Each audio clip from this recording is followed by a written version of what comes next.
देखिए कि पत्थर मारो गोली मारो मरने से इनकार नहीं, लेकिन सुन लो सच की आखिर जीत ही होती है, हार नहीं। और बाग का नक्शा बदलो या फिर छीन लो हमसे ताबे नजर, सब कुछ देखें और कुछ न कहें ये हमको मंजूर नहीं। हम ऐसे वकील नहीं है कि डर जाएंगे उनकी तलवार से। साथियों नमस्कार, मैं आशीष मौजूद हूं जनपद जौनपुर के कलेक्ट्रेट परिसर में। वही परिसर जहां पर अनुराग यादव की तारीख चलती है। तारीख वो जो मकान बना हुआ है सरकारी भूमि में, और उसी मकान के कारण अनुराग यादव की गला काटकर हत्या कर दी जाती है। ऐसे में आज तारीख थी, तारीख काफ़ी गहमा गहमी के बीच में हुआ है। उसमें जो है अनुराग यादव के जो वकील हैं सत्यवीर जी, काफ़ी जो है विकराल आक्रोशित नजर आए।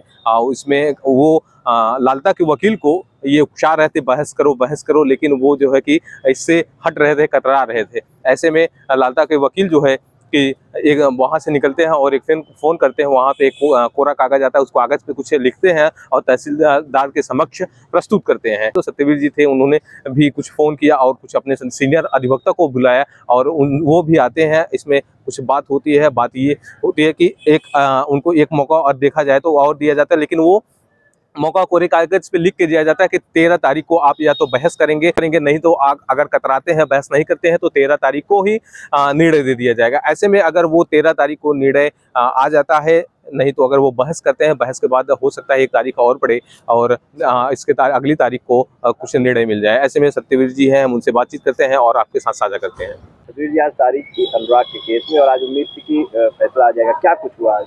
आज देखिए तिथि नियत थी और हम सारे लोग को ये आशा थी, आशा बल्कि है कि आज उसमें बहस होगी और उसमें निर्णय आएगा। लेकिन आज जो है कोर्ट का माहौल कुछ अलग ही था। न्यायालय में बहुत गहमा गहमी थी। उधर से भी जो लालता के वकील थे, क्योंकि उनके पास तो कुछ बचा नहीं है, तो वो आके अपना बीमारी का बहाना कि नहीं मैं अस्वस्थ हूँ और ये है वो है और मुझे इसमें जो है डेट दे दीजिए। हालांकि हम सब ने जमकर विरोध किया और मुझे लगता है कि आज तकरीबन आधा घंटा से ज़्यादा 45 मिनट इस फाइल पे बहस हुई है और लालता के वकील के पास कुछ नहीं था।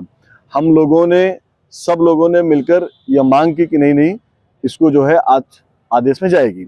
ले उसमें एक बात और भी है कि तहसीलदार महोदय की तरफ से भी कोई कानूनी पेच छोड़ने की बात नहीं है, इसलिए वो भी बहुत कदम फूके रख रहे हैं। और मुझे खुशी इस बात की है कि तहसीलदार महोदय ने उनकी दरखास्त पे, क्योंकि दरखास्त पड़ गई है तो डेट पड़ेगी, उन्होंने सब मोहलत मांगी है, तो दरखास्त आज उन्होंने दिया है। और कल चूंकि सेकंड सैटरडे था, लेकिन साहब ने, उनकी मंशा थी कि कल ही सुन लिया जाए, तो कल छुट्टी थी तो उसको चेंज करा के उन्होंने परसों किया है 13 तारीख को। 13 तारीख को फाइल आदेश में है, एक तरह से आप मान लीजिए, क्योंकि फर्दे काम पे जो लिखा गया है कि 13 तारीख को अगर इनकी आपत्ति और ये बहस नहीं करते हैं तो 13 तारीख को फाइल आदेश में मान लिया जाएगा। इसका मतलब मैं आपके चैनल पे स्पष्ट कर दूं कि लालता के वकील के पास कोई भी तर्क नहीं बचा है और वह मकान 13 तारीख को आदेश में है। वह फाइल 13 तारीख को मामला न्यायालय में आदेश में गया है और मुझे पूरा विश्वास है कि वो मकान गिर जाएगा। मतलब ये माना जाए कि हाँ 13 को आदेश है। हाँ बिल्कुल, फाइल 13 उसमें चूंकि फर्दे काम में लिख दिया गया है। क्योंकि देखिए आप भागोगे, आप मोहलत मांगोगे, लेकिन मोहलत का भी एक समय होता है। हम सब लोगों ने बहुत विरोध किया, आप सब लोग शायद न्यायालय में थे, आप लोग सुन रहे थे कि किस तेजी से साथ विवाद हो गया, झगड़ा हो गया। मतलब ऐसी नौबत आई कि गुत्तम गुत्ता की नौबत आ गई वकील से। तो पूरा एक अधिवक्ताओं का एक समाज एक तरफ है और वो सिंगल अधिवक्ता जो लालता का अधिवक्ता है एक तरफ है, तो उसको बेचारे को हम क्या बताएं, कोई बात नहीं है। लेकिन फाइल 13 तारीख को आदेश में गई। क्या लगता है 13 तारीख को लालता के वकील को एक मौका और दिया जाता है? बिल्कुल नहीं दिया जाएगा, क्योंकि फर्दे काम पे लिखा गया है। जो फाइल है, फाइल का जो फर्दे काम होता है, जो दस्तावेज उस पर लिख दिया गया है कि 13 तारीख को अगर लालता के वकील की आपत्ति नहीं आती है तो इसको जो है आप फाइल आदेश में ये मान ली जाएगी। तो फाइल एक तरह से, जो मैं कानूनी मैं अधिवक्ता हूँ, मेरी तरफ से यह फाइल जो है 13 तारीख को आदेश में है। क्या लगता है कि दिवाली से एक दिन पहले मैंने वादी के बच्चे का जो है मर्डर हुआ, हाँ, बावजूद उसके जो है पूरा 1 साल होने को आ गया, क्या दिवाली से पहले फिर से एक बार चेहरे पे खुशी झलकी? नहीं, मैं आपको मेरे चेहरे पे खुशी नजर आ रही है, तो आप समझ लो जब अधिवक्ता आश्वस्त है और आपसे मैं कह रहा हूं कि दिवाली के पूर्व उसका मकान गिर जाएगा, मैं ये बात मजबूती के साथ, जिम्मेदारी के साथ, और मैं संवैधानिक संस्था जो हमारी न्यायालय है और तहसीलदार महोदय का जो एक रूप है, न्याय की तरफ जाने का। मैं तहसीलदार महोदय को बहुत धन्यवाद करता हूँ कि उन्होंने जो एक कदम बढ़ाया हुआ है न्याय की तरफ, वो न्यायालय को मैं धन्यवाद देता हूँ, मैं तहसीलदार को भी धन्यवाद देता हूँ। तहसीलदार महोदय की वजह से ही ये संभव हो पा रहा है कि लाख उनके ऊपर दबाव हो, लाख उनके ऊपर सत्ता का दबाव हो, लोगों का दबाव हो, लेकिन उसको दरकिनार करते हुए तहसीलदार महोदय ने जो न्याय की तरफ कदम बढ़ाया है वो काबिले तारीफ है। मैं अधिवक्ता समाज की तरफ से तहसीलदार का और न्यायालय का मैं बहुत धन्यवाद करता हूँ। क्या कोई और भी आपत्ति वगैरह वो ला सकता है, ऐसा कुछ कर सकता है? वो जो कुछ भी लाएंगे, वो 13 तारीख को उनको जो करना होगा, वो आपत्ति लाएं, वो बहस करें, वो 13 ही 13 होगा, 13 से वो 16 नहीं होगा।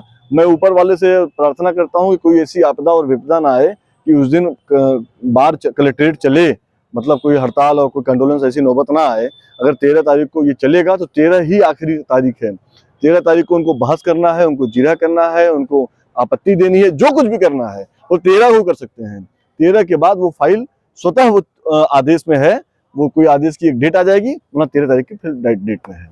आप जब बहस का वो प्रस्ताव दे रहे थे तो बार बार उनके वकील जो है कतरा रहे थे, फिर निकलते हैं भीड़ में से, एक फोन करते हैं और कुछ कागज मंगवाते हैं, उस पर लिखते हैं। उस कागज पे क्या लिखा था? अब वो लालता के अधिवक्ता है, अब पूरा परिवार में देख रहा तो सारे अपराधी वहीं घूम रहे हैं न्यायालय के आसपास। ये लोग जो अपराधी हैं, ये समाज के लिए कलंक है। ये खुल्लम खुल्ला चुट्टा साड़ी तरह बाहर टहल रहे हैं।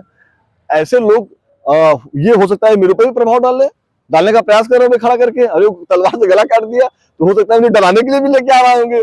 लेकिन सुन लो, हम डरने वाले नहीं है। एक है कि पत्थर मारो, गोली मारो, मरने से इनकार नहीं, लेकिन सुन लो, सच की आखिर जीत ही होती है, हार नहीं। और बाग का नक्शा बदलो या फिर छीन लो हमसे ताबे नजर, सब कुछ देखें और कुछ न कहें, ये हमको मंजूर नहीं। हम ऐसे वकील नहीं है कि डर जाएंगे उनकी तलवार से, और हम तो यार संघर्ष करके यहाँ तक खड़े हुए हैं, तो हम डरने होने वाले नहीं है। लालता के अधिवक्ता की आज घिघी बच गई थी। 20-25 मिनट वो समय लेके बाहर गए, दरखास्त लिख के लेके आए, उन्होंने मोहलत मांगी, गिड़गिड़ा रहे थे कि साहब मुझे एक दिन का समय दे दो, तो न्यायालय ने भी उनको समय दे दिया है। फिलहाल अगर कल सेकंड सैटरडे नहीं होता तो कल ही इसका फैसला हो जाता, क्योंकि फर्दे काम में कल की ही डेट लिख दिए थे तहसीलदार साहब, क्योंकि तहसीलदार साहब भी चाहते हैं कि जल्दी से जल्दी न्याय हो।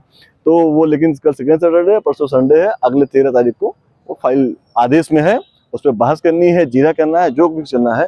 13 के बाद वो फाइल आगे नहीं जाएगी। इससे पहले वाली तारीख पे भी एक दिन का समय मांगे थे, इसके बाद फिर एक दिन का। अब भाई उनके पास कुछ है ही नहीं है ना, जिसके पास कुछ होता है अब उनको लिंगारान करना है।